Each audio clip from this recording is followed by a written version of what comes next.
Salam vatandaşlar. Men şu Merdan Muhammedov hakda kıskaçık bir gurrun etmekçi.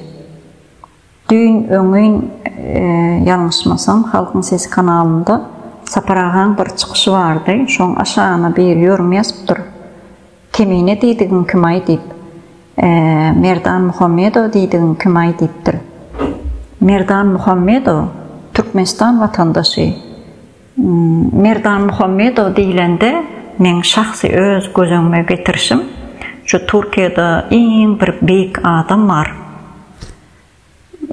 Halk üçin iň uly bir iş eden, beýik bir iş eden adam, hormatlanýan adam Mustafa Kemal Atatürk.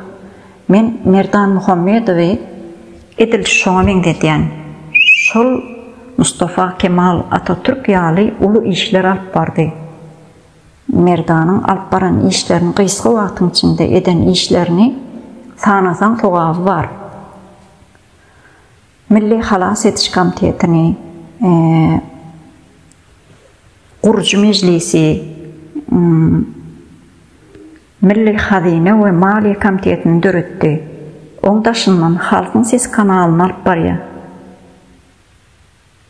Şu ýerde men Türkmenistanyň Ankaradaky baş konsuloslugyna ýüzlenmek isleýän.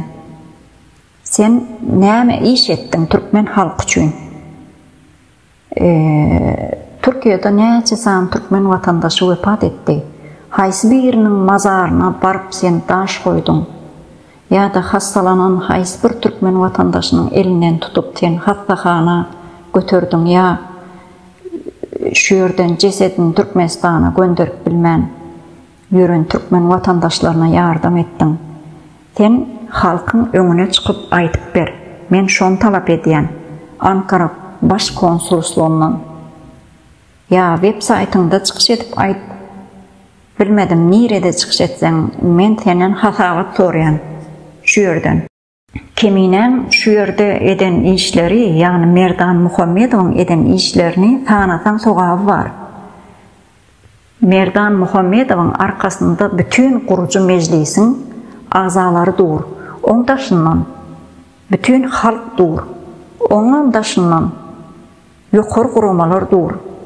Näçe beýik guramalar dur.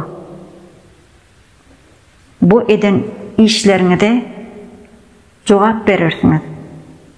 Men şu beýik özlerini beýik diýip beýik bir binada oturan Ankara baş konsuloslugyna ýüzlenýän. Şolardan hasap sorýan. Sağ olun vatandaş.